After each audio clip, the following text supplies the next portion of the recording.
So welcome, you're in the right place. This is a 12 noon Eastern Fiscal 8 update for dentists, Q&A session with industry experts. This is Jim Gersten from CareStack. We want this to be an interactive program today. And what we mean by that is we're gonna actually be hosting providing polling questions. And I know everyone recently voted, so you should be very comfortable voting and using the Zoom panel to do so. And that's really gonna facilitate the conversation. And so along the way, if you do have questions for our experts, we encourage you to use the Q&A feature. So if you're using Zoom on your PC, that's going to be the bottom of the panel. And if you're using an Apple or an iOS device, that's probably going to be in the top. But we do want this to be interactive. So let's get started. It's 1 minute after the hour. I don't want to penalize the people who are here on time. So let's get started. We're going to have a quick introductory comment from our two sponsors. So I'm going to turn it over here to Jeff Daly from Darby Dental. Give me 1 second here, guys. Jeff, the floor is yours. Please go for it. Thanks so much, Jim, and thanks for all of our amazing panelists today. At Darby, we're excited to support today's webinar as our panel of experts here provide some sage financial guidance to our dental customers. A little bit about Darby, our 30-second shameless plug is what you may already know about us is that we partner with our customers to help keep their dental supply costs down. What a lot of practices are surprised to learn is that over the past 10 years or so, we've been focused on building a suite of solutions to help our customers resolve the challenges that they face on a daily basis. So today, those things include mechanical service, IT services, specialty divisions on implant and surgical products, and a myriad of others. And finally, maybe most important given the times, or just a reminder that for our entire 70+ year history, all of our account managers have worked completely remotely with our customers. So that means, no additional and unnecessary foot traffic or disruption in your practice or your day-to-day. Our team of well-trained experts is 100% functional from their homes and standing by, ready to help dental practices in any way that we possibly can. If you're interested in learning a little bit more about what we can do to help your practice, please definitely feel free to reach out to one of our account managers. That's our 30-second shameless plug. I'll turn it back over to you, Jim. Thank you, Jeff. Appreciate it. And so we're really excited. We've partnered with Darby for this entire year. This is the 27th webinar that we've delivered in concert this year. And I'm really happy to kind of bring it to conclusion with this exciting program today. So a quick mention on CareStack. If you haven't heard about us, we're not three guys operating out of a garage. CareStack is a 100% cloud-based solution for the complete management of the dental practice. And we typically work with two types of clients. The first is the practice that's growing and having success, but they see offering a contact-free experience as crucial for their patients and their staff as they adapt to this kind of new situation we're in. And they see technology as enabling that and just don't know how to get there. They need some help. And the second kind of practice, unfortunately, they're going frustrated and aggravated by managing a multitude of different software subscriptions, layering on top of that old clunky server in the closet in their practice to run their business. And frankly, produces sleepless nights for the ownership as they manage, one subscription for charting, another one for claims, another one for reminders, another one for online appointment booking. The list goes on and on. And here you can see all the thumbnails that CareStack replaces. So if either of those apply to you, what I would ask you to do is hang on at the end of this program. My colleague, Dan Hall, and Dan, you can wave to everyone or say what's up, is going to be leading a quick demonstration on CareStack. And then we have an exciting offer to tell you about if it's something you want to implement in your practice. But that's the best way to learn about it. A couple minutes, not one-on-one, but in a group session. And we're happy to provide you a quick overview. So with that in mind, the commercial segment of our program is over. Look at that. It's only 3 or 4 minutes after the hour. Everyone here survived. And let's get back to the heart of what we're going to discuss today. And so I want to welcome back Mike White and Eddie Geraghty, who spoke to our audience back in April when things were kind of fast evolving. And here we are, fast forward to November. Mike and Eddie, I can't believe we're here again, right? So much has changed. And the outlook on this program today is to talk about, what's forthcoming here at the end of the year and what should we plan on for the future. And I also want to introduce Tarek Ali, who's a new introduction to our panel today. And Tarek has vast experience working in the group dentistry sector, and I think he'll offer a fresh perspective. So enough of me as the talking head. Mike, I'm going to turn it over to you. You guys can introduce yourselves, and then we'll get right at it. Yeah, thank you. Thank you so much. And thanks to Darby and CareStack for putting this on again. I know when we were sitting here in April, my backdrop actually still looks the same. I may have a different picture on the screen, but certainly I know a lot of you are back in practices. So we certainly appreciate you making time for us today. When Jim and I started talking about this again, I thought it was critical to not only hear perspective from Eddie and I, who work in the DSO space, serve our clients, and in a vendor relationship and a partner relationship, but I wanted to reach out to my good friend Tarek Ali, or Dr. Ali, depending on where we are, and somebody I've been working with in respect for so long now, and I thought for a perspective from another DSO, another group in the industry as well, would be great to hear. So excited for what he has to share. We want this to be a very much Q&A session. We did get some questions before the presentation, so we'll start with that and kind of get the ball rolling, but we want you all to be active in this conversation. How can we help? This is all about education. This is all about adding value to your life. So excited to be here. Again, my name is Mike White, one of the principals here at CLA, along with Eddie. My focus has been on dentistry or DSO since 2010. And excited more on the accounting, CFO, strategy business, a little bit on the tax, but Eddie's certainly a little deeper there than I am, along with another team. CLA is the eighth largest CPA in the firm, the eighth largest CPA firm in the nation. We have offices in almost every state and probably one near you as well. We work here in the Dallas, Texas office, but work nationally with our clients. So excited to be here. I'll hand it over to Eddie to do his introduction, and we'll go down the line. Thanks very much, Mike, and thanks, Jim, for arranging this again and giving us the opportunity to present. My name is Eddie Geraghty. I'm a principal with CLA, Clifton Larson Allen, with Mike. I've worked closely with Mike for a good few years. I'm a principal mainly in the biz ops area, but with also a slant in the tax side of things, advising clients on everything from strategy, consulting, back office accounting, and tax planning. And like I said, look forward to having a great conversation with you guys today. Tarek? Yes, first I'd love to say that I love Eddie's accent. It's wonderful. Ditto, Tarek. Yeah. We all do. But hello, my name is Tarek Ali, and I used to be a dentist in a previous life, a periodontist. And after an MBA, a CVA, and a bunch of other useless business certificates, I run and own multiple dental offices, and with two dental groups, Orthodent Management and Modern Smiles, 19 locations total. Thank you very much for having me today. Love to be with you on this panel. Okay. So with that, Jim, do you want to kick us off with some of the questions that came in early, and then we'll go from there? And yeah, sure. I should have mentioned that. We do have some. Can we do some of the questions first, Mike and Eddie, and Tarek, and then get into the polling, if that's all right? Perfect. Yeah, perfect. And then we're going to have Eddie speak for a little bit and go from there. So. Yeah, so in preparation for this meeting, we received several questions, and again, I have questions here, but I want to encourage the audience to use the Q&A feature. I think the first place to start for all three of you is how is the industry rebounding? What are you seeing from your perspective and across different geographies and different kind of different specialties, for that matter? Tarek, you want to kick us off? Yes, I see the industry rebounding beautifully. There was a period of time where we were really struggling, but that's norm with every pandemic. Remember, straight roads don't make skillful drivers. We need those obstacles to grow and learn.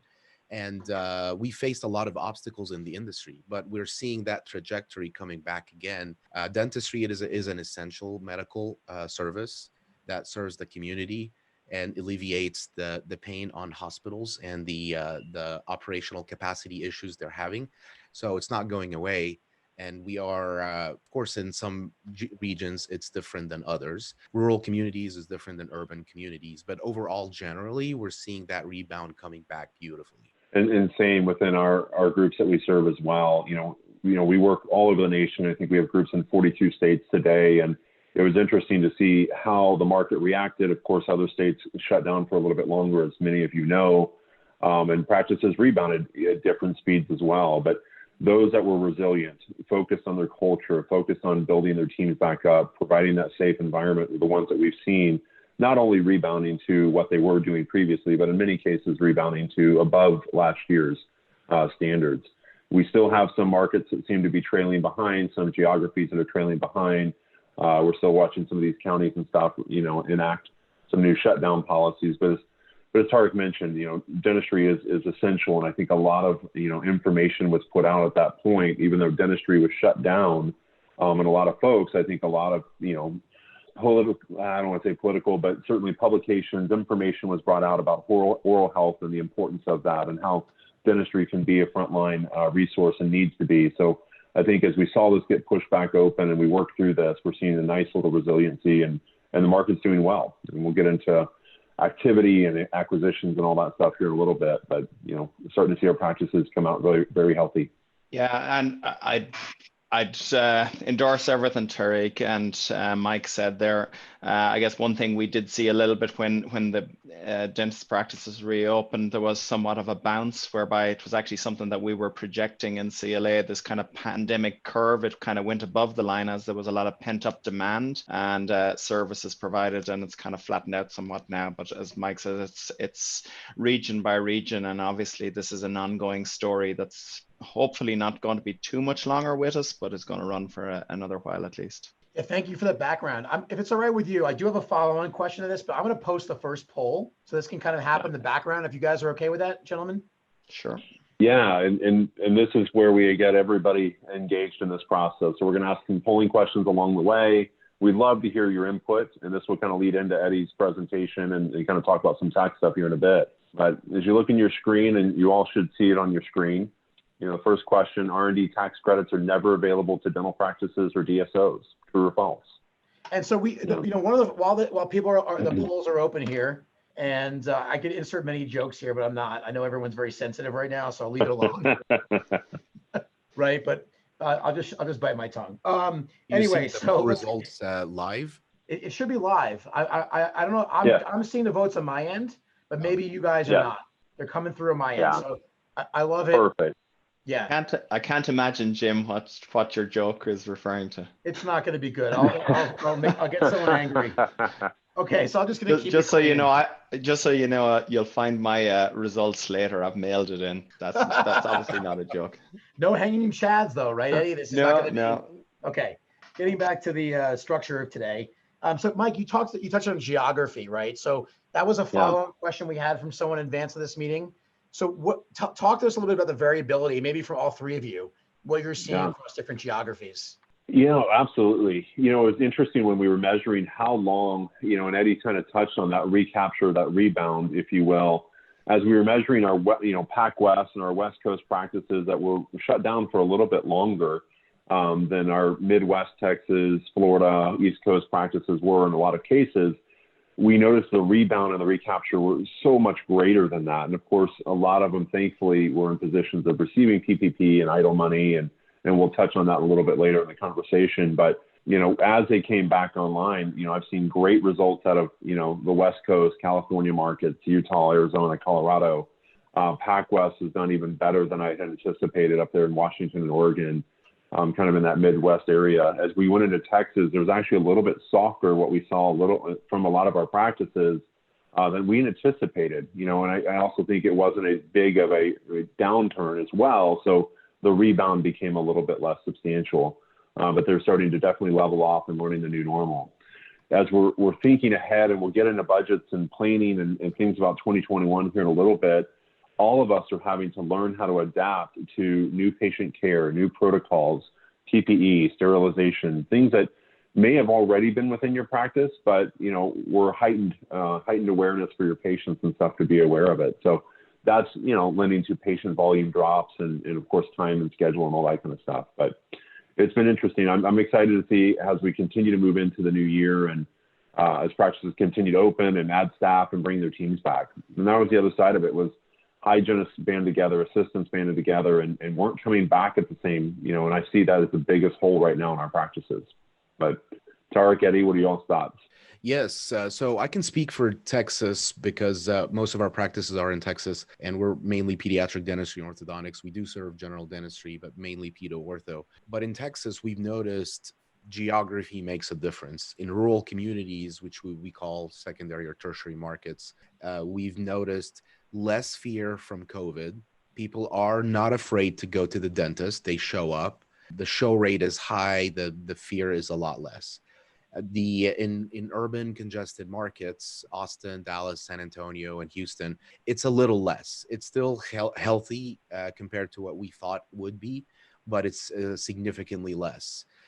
Even though they make the appointments, the show rate is not as high as in rural communities. We've noticed that trend, and we cannot really understand why that fear is there in the congested markets. Maybe it's because the numbers of COVID are higher. Maybe it's other reasons that we cannot figure out. It's hard to predict a trend. It's hard to put a number down and say it's going to be like this next month. But this is a general trend that we've seen. Tarek, have you seen a difference where schools opened and didn't open as far as the correlation between patients coming in? Yes, absolutely, for sure.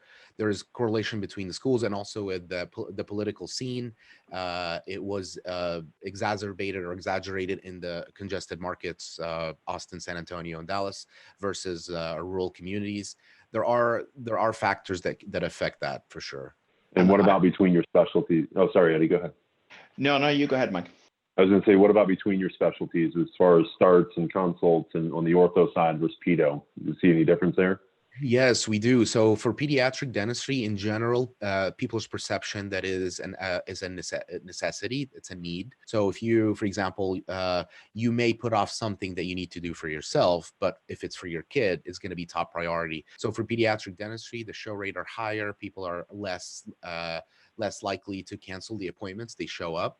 For general dentistry and orthodontics, not so much. It's seen as an elective procedure or something that can be put on hold.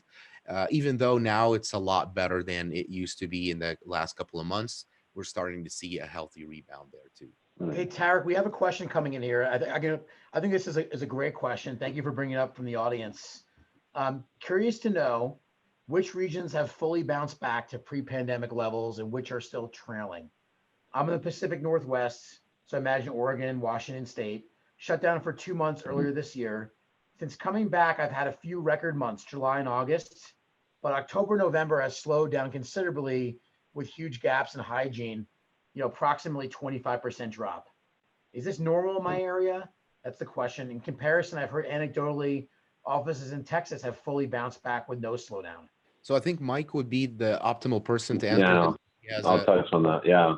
As far as Texas, real quick, is we've had offices 150% bounce back, much better than last year, and then we've had offices that are maybe 60 to 70%. Texas in general has been very healthy. What do you think, Mike, regarding nationwide? Yeah, no, great question. Definitely in the Pac West as well. We saw the same thing. We saw record months right coming out of COVID because you were closed down for so long, and we've seen a bit of a softening in the last couple months. I'd say softening between our groups are probably at 95% of what they did same period last month. They're certainly not at the bounce back COVID levels. And Eddie touched on that a little bit, as we almost looked at this as big old bell curve, if you will, where we expected coming out of it, people would want to fill up their schedules. They were still out of work or still off of the office, but they wanted to get their appointment seen. They took pride in their dental care and wanted to make sure they stayed healthy there. But what we are seeing now is there's a little bit of normalization. Certainly as winter comes in, there's still a lot of media news about what's going on in COVID and how that's reacting. And of course, numbers are starting to spike back up. What we do hope, and I'm sure Tarek could attest to that, and Eddie as well, as the vaccine and as this, starts coming to light, and as the, death rates and all that stuff start really being monitored, we're hopeful for a very healthy end of the year in Q1. But yes, I have noticed the same trend in Pac West. I would say, and as I went down to California and that area of the West Coast, same trend. I don't think the rebound was as significant. It was a little bit better, maybe 5% growth over last year in those couple months, but they're probably at 96 to 98% of what they were doing last year as well in our practices that we're monitoring. So, yeah, and in addition to that, I'd add that obviously the dental practice is very, very sensitive. The whole industry is very sensitive to the COVID and that, but even all businesses, there is this curve whereby it bounced up, like even as people got more into living their lives in the summer somewhat. I know definitely down here in Texas that did happen. And now you're kind of going back into this flu season and it's getting a little bit people are a little bit more fearsome. It'll be very interesting in the dental industry to see how the usual December spike or whatever, where people have insurance policies and they're looking to get the most value out of their insurance policies, how does that work towards the December when you have this kind of drag on it with COVID? Maybe Tarek, you want to speak to that? Regarding which part? Just dental insurance, kind of, how do you see that playing out in December? We're expecting it to come back to its normalcy, especially in Texas. People are going to be utilizing their health insurance, and we see that coming back to normal. There's probably not a better time to get orthodontics, right, Tarek, in terms of that, if anyone was self-conscious about how they look in ortho. I mean, I've seen some billboards pop up in front of a camera. Yep. Yeah, absolutely. Here in Denver, there's an orthodontic practice that advertises that, right? It's really a good take. Is that you're under a mask when you're outside anyway. This is the time to do it if you're self-conscious about that. That's a good point. Absolutely. So that could be anecdotal. So Jim, how do our questions? Yes, statistical. How do our poll questions come through? Yeah, it's great. Let's end the polling. I think we wanted to see, too many people are sitting on their hands. Maybe they're intimidated.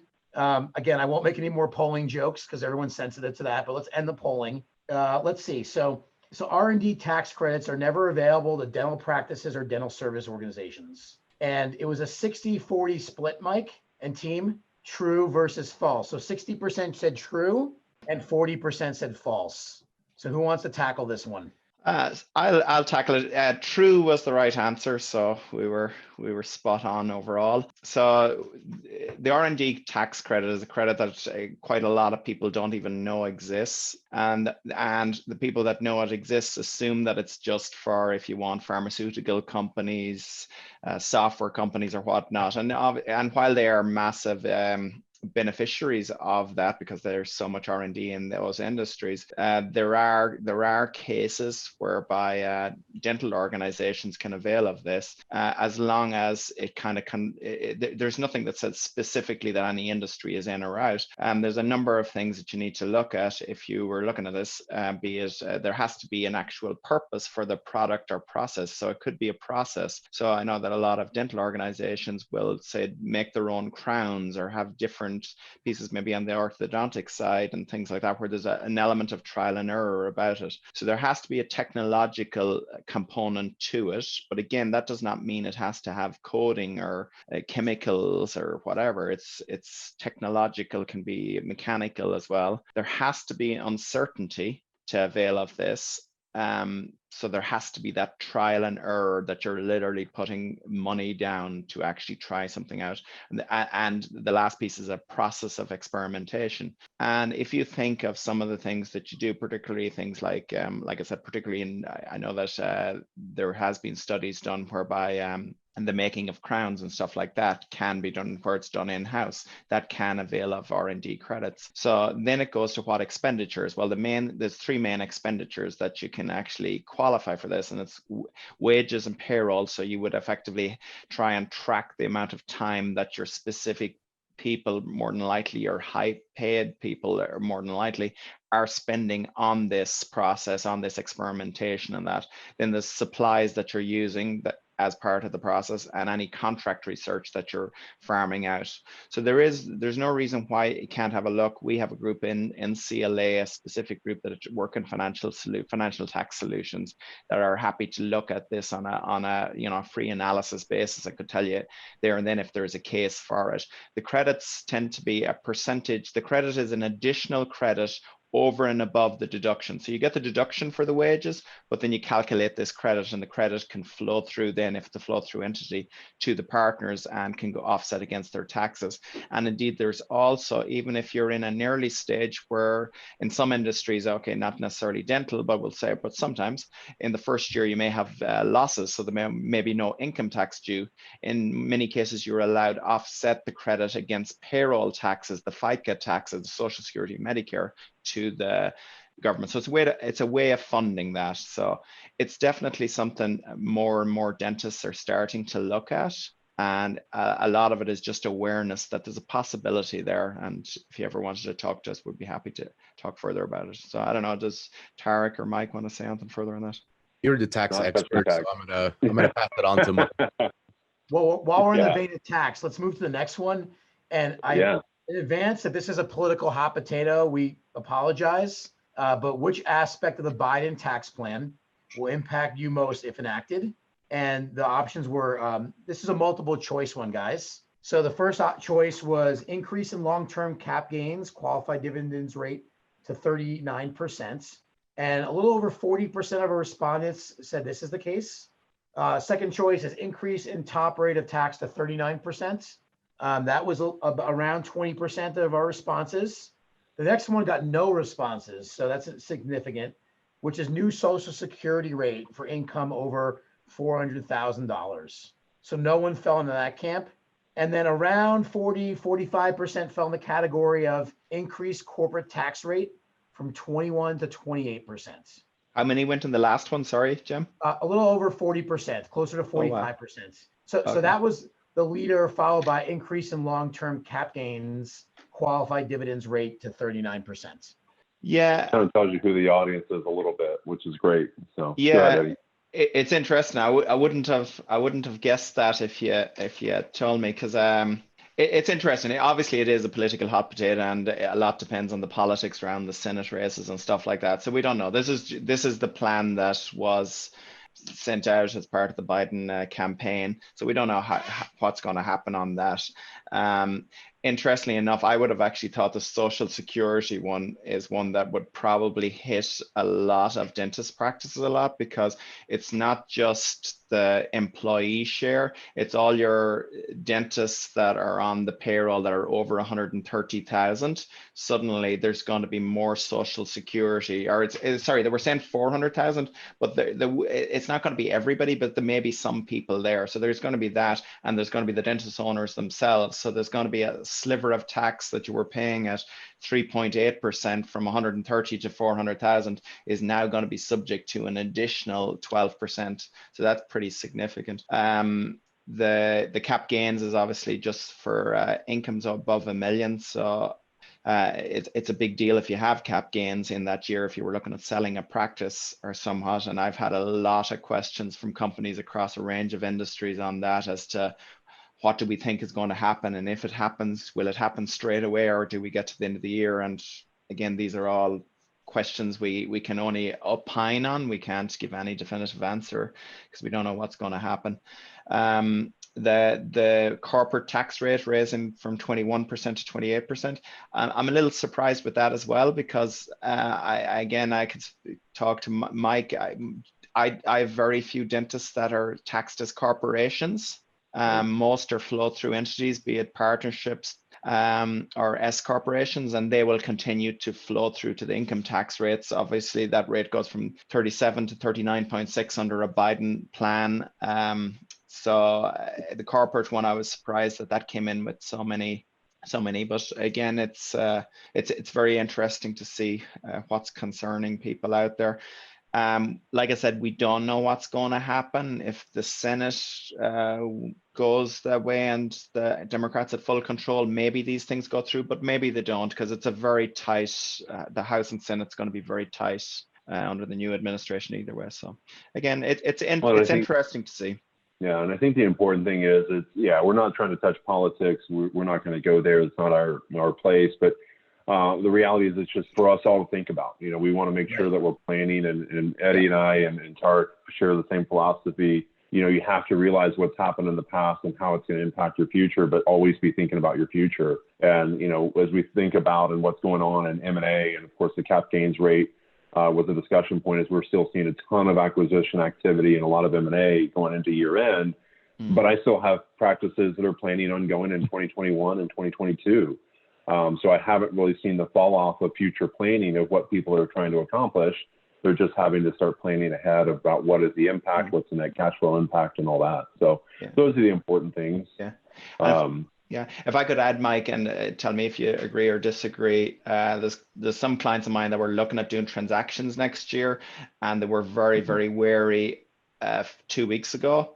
I feel, and they feel, a lot more comfortable now of letting the dust settle and see where it goes. And again, that's not that's kind of just a feeling. I think things are going to be pretty static. But yeah, and I think with who knows? And that's the thing. It's just we want to, the messaging today, a lot of it is just planning and consistently looking at your business. You know, we went into, as we think about the practices and the industry that we saw, and I'm sure Tarek can jump in on this conversation as well, is we saw a lot of practices that were working with other advisors that were 2, 3, 4 months behind in their financials, never really looked at their business plan. They looked at cash in the bank, and they looked at, their end-of-day reports. And that was kind of the industry trend. I think I came on here and spoke about it back in April, but I know I've spoken about it over the last, 5-10 years. And it's, one of those things, and again, Tarek and I share this, where education is so paramount, but getting your house in order and ready for anything that could happen. Nobody would have assumed a global pandemic. I mean, but at the end of the day, things happen. A big associate leaves you, a big producer. Those are the things that happen in your business that, have to impact you. So well put. Thanks for emphasizing that. Do you mind if I keep going? Yeah. Because we have another poll we want to do here in a moment. And we got two more. Sure. Yeah, sure. So the next one is, and this is a really uniform response on most guys. Net operating losses in 2020 due to COVID-19 are not allowed to be carried back under current tax law as enacted under Tax Reform 2018. So Tarek, Mike, and Eddie, almost unanimously, like 97, 95% false, with only 5% under to the true area, 5 to, that vicinity. Yes. Yeah, no, that's correct. So the tax reform, that's good that everybody's aware of that, because that could be a useful thing this year, particularly depending on how your practice worked out. But yes, there was an opportunity opened up via the CARES Act, whereby under tax reform a few years ago, the ability to carry losses back, net operating losses. So if you had a loss, take your starting year or whatever, you were allowed to take your net operating losses and, subject to certain things, carry it back against other income and get refunds of tax already paid 2 years prior. And then you could carry forward indefinitely. They basically changed the laws a few years ago to say that 2 years ago, as part of tax reform, said that you cannot carry back any further. You can only carry forward, and you can only offset those net operating losses at a maximum to 80% of your income in a future year. So that would mean that you'd always have 20% of your income the year after that you would be taxed on, and then you continue to carry the losses forward. So as part of the CARES Act, they revised that and said for 2018, 2019, and 2020 net operating losses, you're now allowed to carry them back 5 years, starting with the first year first. So it opened up an opportunity in the summer for us to reach out to our clients and say, okay, if you had any losses forward from 18, a new window has opened up whereby we were able to do an expedited refund. And we got some clients some very significant refunds at a time when they really needed the cash. And the IRS had an expedited process for that. Checks came through pretty quickly within 2-3 month period. Wow. So it was very, very useful. Then we're still going to have that for 19. And you're going to, as long as you get the claim in, I think it's June is the deadline for that. So you do your tax return, get the expedited claim in. You can always do it later, but you could be waiting a year to get the refund back. This expedited thing is and it used to be in place pre-tax reform, so they reintroduced that. And the 80% rule is also gone for these 3 years. My understanding is that this all goes back to the tax reform rules once 2021 is over, or 2020 is over, sorry. Okay. Yeah, great insights. And we'll have up at the end, guys. Probably don't have a slide, but when we get done, if you wouldn't mind putting your contact information in the chat feature, so that way if people do have follow-up questions and you're okay answering them, Sure. might be better for the kind of one-off stuff. Yeah. Okay. And you want to kick up the other Q&A so we can get that started and then go back to questions? Yeah, we have one last question under this. Maybe we can just, if that's all right, Mike? Yeah, absolutely. Have you enough tax? Yeah. Oh no, I totally forgot about the other one. I'm done Sorry. talking about tax. Exactly. Go to the other ones. Go to the nice ones. All right, we'll be quick on this one then. Paycheck Protection Program, debt forgiveness. Oh, it's a big one. Taxable under certain circumstance. And so when loan is forgiven before end of 2020, and that got 0 responses. The next option is when loan is forgiven in 2021, but related expenses paid in 2020. That had 18%. When loan is forgiven in 2020, but only 61% of loan was used for payroll costs, with a balance being used for other qualifying expenses. That's also 18%. And then at 64%, all of the above. So Eddie, if you want to quickly tackle this, and then I'm going to start the next polling, if that's okay. So yeah, the Paycheck Protection Program, as long as you spend, I'll be quick on it, as long as you spend the 60% or more on the wages and the balance on the other qualifying expense within the covered period, which initially was eight weeks, but they extended out to 20 something weeks. So you can get the forgiveness. One of the things that's came up though is the whole idea of whether it's taxable or not. The actual legislation said it wasn't taxable. And then the IRS came out with a ruling says, well, while the income isn't taxable, we believe that the expenses that you're using to pay it, so the wages and the rent and all of that, we're going to disallow them to the extent of it, which makes it taxable. There's a bipartisan Senate bill that went through saying that's not what we meant, and that's still there. Whether it goes through or not, who knows? At this point, we have to assume that it is somewhat taxable. So one of the questions that came up was, well, what if I get forgiveness next year, even though the expenses were paid this year? Well, our advice on that from our technical department is that while you don't disallow the expenses next year because we're in prior year, it is a taxable benefit, therefore will be taxed as other income. So therefore, current rules are that it is going to be taxable to the extent that it is forgiven. Thank you. Super comprehensive. Appreciate the insights there, Eddie. I like hearing about tax. I'm sorry Mike is bored. I know, I'm only joking. No, you guys work together. I know you can't see, you're probably on a lot of Zoom calls together. So that's good. You have that back and forth, the camaraderie. So I've opened the second polling up right now, and we're looking for equal or better turnout for this polling exercise. So that's been open for about a minute and a half. While it's open, I'm, Mike, Tarek, and Eddie, I'm going to go off some of these questions that were asked, if that's all right. Yeah, absolutely. Yeah, we got two organic ones. Oh, I'm sorry, that's the chat feature. Let me go back to this. Okay, so let's talk about, this question came up, probably Mike, right in your wheelhouse. What are you seeing in terms of consolidations or transitions? Yeah, I'll definitely touch on it. I think Tarek has seen a little bit of this as well, so I'd love to hear his thoughts, out of the gate. Yes, so it's been an interesting, very interesting M&A market these days. So you have the older dentist who is afraid of COVID, doesn't want to get back, doesn't think that this is critical to get back to work, and it's like, okay, maybe it's time to retire. So it provided some opportunity for younger dentists or DSOs to come in the space and do some sort of a collaboration or acquisition. You also have some dental groups and some dentists that had extreme struggles or have had a lot of obstacles during COVID, and they couldn't really cope or handle it, which provided some M&A also opportunities for bigger DSOs or other individuals to provide management and things like that. So it's been interesting to see that, and there's been a lot of collaboration, very creative ways of creating collaboration. If you've noticed, M&As used to be just the standard, hey, let me buy 50% of your practice or 60% of your practice or 100% and transition out. But now it's a lot more collaborative, and there's creativity because COVID created this need to where, hey, I do want to partner with someone. I do need the central services. I do need that backbone support. But at the same time, I still have a lot of clinical juice in me that I still need to participate, and that partnership collaboration happen. So we've seen actually a healthy M&A come back. Banks have been a little bit skeptical to get back into funding. Recently, however, they're starting to get that momentum of trust, or like, okay, yeah, we've seen enough numbers to start lending again. So I see that M&A is going to also have a healthy trajectory in the near future. What do you think, Mike? No, yeah, and I think you're spot on. And same thing, even with the timing for purposes of the banking, I saw out of the gate there was a little bit of reluctance, and you saw some private funds flowing. We had some closings on $20-30 million transactions where it's private money, if you will, mezz debt type structures. But now you're starting to see the traditional money come in.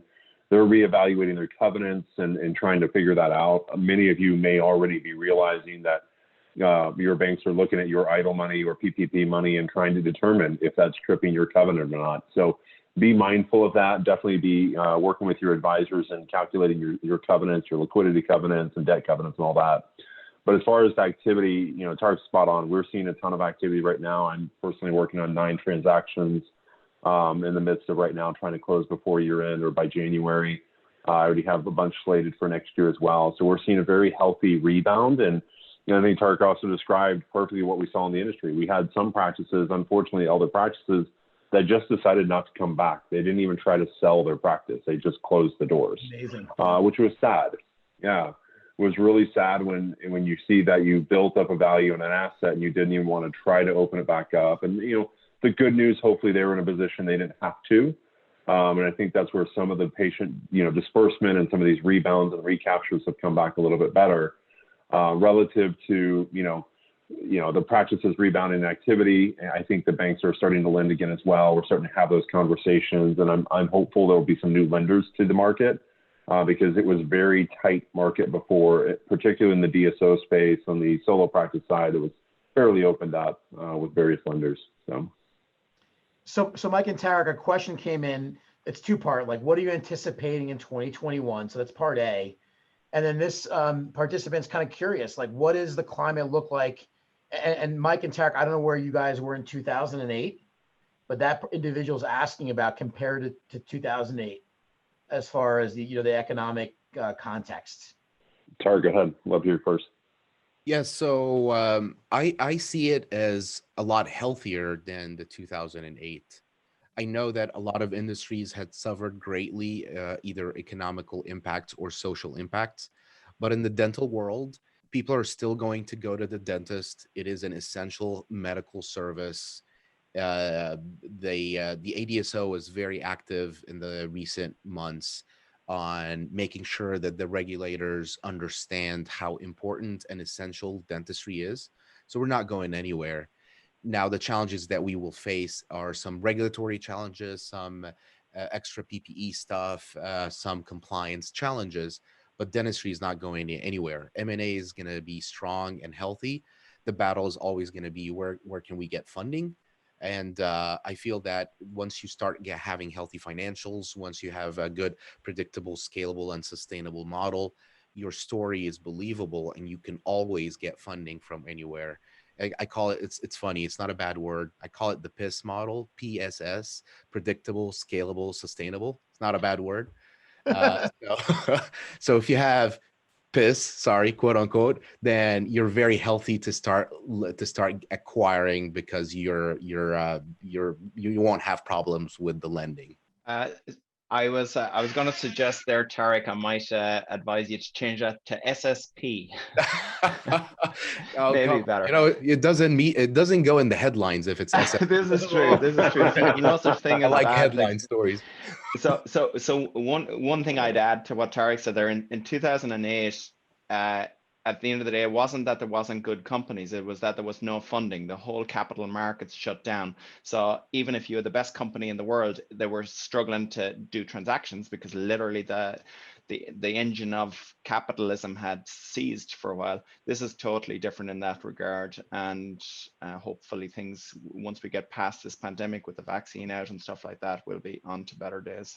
Yeah, and 2008 was interesting for me because that was the year I actually started my firm. So of all years to start a firm but it was actually a great year. I mean, there was a lot of business owners that needed help, and they kind of instilled our planning mentality and methodology because you're trying to survive in a world that's changing on you, recession or depression or whatever it may be. So certainly I agree with Tarek and I agree with Eddie on what they're saying and what we need. I think a lot of folks had to shore up their systems and processes, or they didn't have them before. So they really had to put pencils to saying, how do we make our practice replicable? How do we make our practice safe? And they documented procedures that they had never documented before, which is amazing. And that's only going to increase the value of that business, increase the systems, and, personally help them in running their day-to-day business as any business owner should. So it was great. How do the results look? I know we only got a couple minutes left. So let's talk about the results here. Because we have, let's see, just making sure we're doing a time check. We have about 5 or 6 minutes left. So let's get through these. This has been a great, just organic conversation. So how is your practice rebounding against prior years, same period of time? And are you blank % of prior year collections? So I'll get through it really quickly. Overwhelming majority, over 80%, said none of the above. And then the remaining portion fell in the category split between 85 and 95%. There was not one response in the Okay. over 100%. Wow. Very interesting. Okay. Yeah. Okay. And do you mind if I keep going here, Mike? And then we can kind of do Yeah, please, please. all right. So Yeah, after no, the please. global pandemic, are you ready to sell your practice to a DSO or other party? Don't want to go through that again. And we're at 27, 28%. Ready to acquire practices, that's 5%. And then we're looking at the remaining 72%. Get back on track with your team. So just to share with the group. And one thing I want to mention, CareStack and Darby, I think we have a really wide net that we cast in terms of who we invite to these programs. So I can't say that our audience, guys, is like, group dental practice Yeah, sure. or independents. I think we're all over the board. Yeah. I think it's a No, healthy. that's great. Great. Yeah. Great. Did you take PPP, EIDL, or HHS funds? And this is split pretty much right down the middle. 0% came in and said, I didn't take any. And then Good. half of them said, roughly half, I took all the above. And then roughly half took either EIDL or PPP. Okay. So panel, if you And that kind was, of summarize your thoughts, from this information, go for it. well, no, I mean, the HHS one was one that we tried to get a lot of information out, but it didn't seem like, I know on the tax side, to give Eddie a hard time, but on the tax side, there's been some information out, not widely covered, but certainly information. HHS did not seem to be as widely covered. So PPP and EIDL, people are a little nervous to take it, but we certainly advised, not knowing what the future is going to look, advised taking it. And of course, our practices that did came out with a healthier balance sheet than I had anticipated, which is great. But relative to the acquisition, I like the thought process. Let's get back to work. Certainly get back to work, build systems. I love that mentality. I love the gumption behind it. So good to hear that. On the ready to sell side, I'd love to hear Tarek's thoughts on that, and of course these other things as well. I mean, that's that could be a timing thing of where you are in your career. There could be a lot of things that go into that. But Tarek, what are your thoughts? So for which part exactly, Mike? Yeah, well, all of them, but certainly the ready to sell, 28% ready to sell. Yeah, so it really, I've noticed there's a discrepancy of where you are in your business life cycle. So some people are in that maturity stage, at that plateau stage. Some people are still in the starter phase, and some are in that ready to sell stage. I see, and also sell is a subjective term. Is it partner with someone? Is it 100% sell and retire? Or maybe is it sell and stay on as a practitioner, as a associate, which all have their perks, and I've seen them all over the board. But the dentistry industry right now is going to rebound really well, and it's going to be very healthy. So if you're a practitioner that loves just the clinical aspect but hates the management part, which I completely understand, I remember those days, you will love partnership. If you are in that stage where you absolutely love management and you hate the clinical, then maybe you can get on the management train. And if you are ready to retire, maybe that's the time. It's a seller's market now, so it's time. Yeah, thank you. Some really great insights coming together here. Eddie, how about you? Do you want to weigh in on this? Yeah, they're very interesting poll numbers on that. I'd reiterate what Tarek said. There's different, and what Mike said about there's different practices in different pieces of the life cycle, and there's definitely opportunities for people in all of those strands, whether as part of a DSO group or selling externally. But yeah, there's quite a lot out there. Guys, I mean, it's amazing. This 50 minutes has flown by. I really want to thank you just for such a comprehensive discussion. And I want to make everyone aware that all three of these gentlemen were very generous in their time. Inside the chat feature, you're going to find their contact information. So if you want to reach out to them independently, please do so. We want to encourage this dialogue to go on. And at CareStack and Darby, we want to bring content that's fresh and relevant to your profession. And if we get some brand equity out of it, great. Really, that's kind of our take on things. So Mike, Eddie, and Tarek, thank you so much on behalf of Darby and CareStack. We really appreciate it. Are you guys okay if I transition into Dan Hall? Is that all right? Or anything you wanted to add in closing? No, we'll hop off and appreciate it. Thank you so much for the opportunity, CareStack, Darby, and Eddie and Tarek for joining us. Very grateful to be here with you, everyone. Fantastic panel and great insights, and looking forward to more of these. Thanks, and thanks very much to everybody, and thanks very much to Jim and CareStack for giving us the opportunity as well. Of course, you got it. So I thanks again, guys. I'm going to go ahead, Dan, if you want to share your screen, if that's okay. And what we're going to do here is just provide like a 5-minute overview on one or two facets of CareStack. And then Jim, Dan, I can talk about it, or you can bring it up. We're having a product exposition tomorrow, and that we can invite people to if that's something where they want to learn more. But take it away. Go ahead and share your sure. screen. Will you give me host rights though? It's not letting me share my That would screen. help, right? There you go. You're a co-host now. Go for it. Perfect. Thank you, Jim. Appreciate the introduction, and thanks to our panel today. It was good content. Just a quick overview for those that are in the crowd here to learn a little bit more about CareStack. We've converted a lot of independent practices over to CareStack, and they've become huge advocates of the CareStack platform. So as an organization, we decided, hey, why don't we ask them for the top 5 reasons they made the switch to CareStack? And we can see here on the right-hand side, the number one driver was IT cost, and for a price reduction on managing that server closet and software subscriptions, like Jim had mentioned earlier on. And what we find at CareStack is roughly about a majority of the offices are running around 3 of those subscriptions to manage their practice, from their practice management software, their reminder system / confirmation system, and a business analytics tool.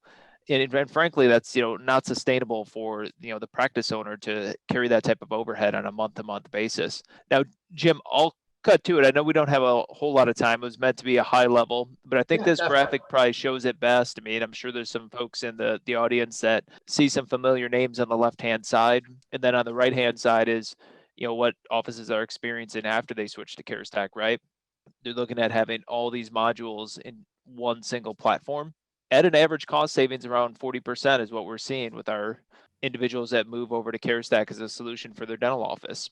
So what I'm going to showcase, Jim, because the number 2 item on that list was the patient experience and how to elevate that.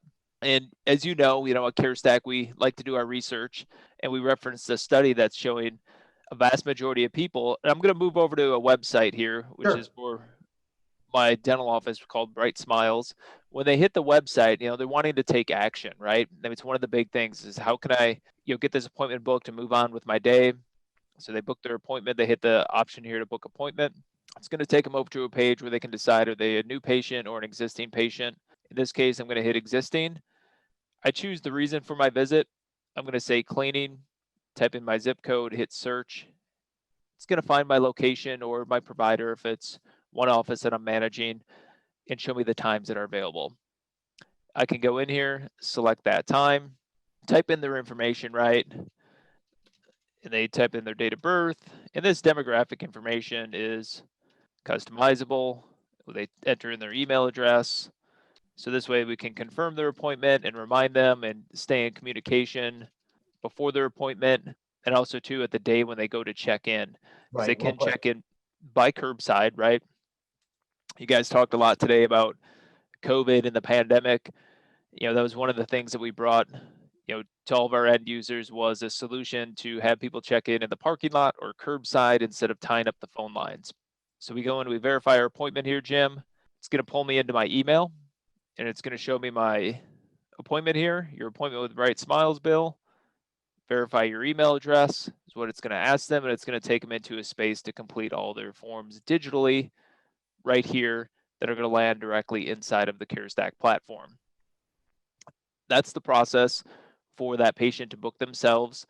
It's like I said, studies are showing this is what patients want. They want to make it easy, convenient. They hit the website, book their appointment.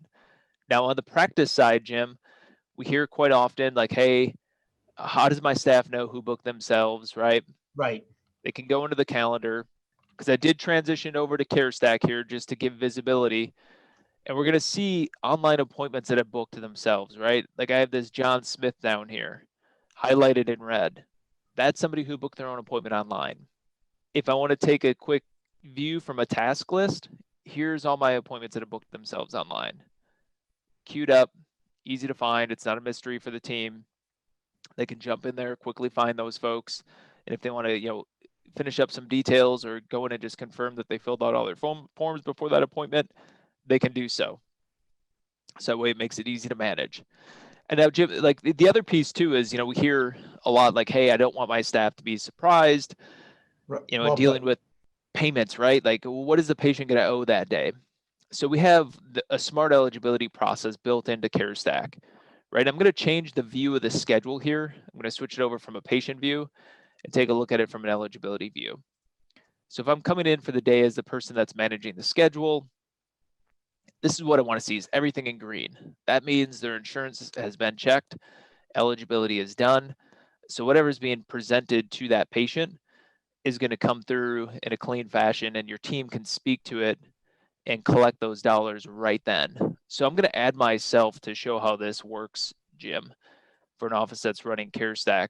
So I'm going to add an appointment here. I'm going to search for my patient in the box, look for Dan Hall, enter him in there, and I'm going to book and add treatment. And it's going to pull me in to grab a treatment plan, or I can grab an explosion code or procedure code.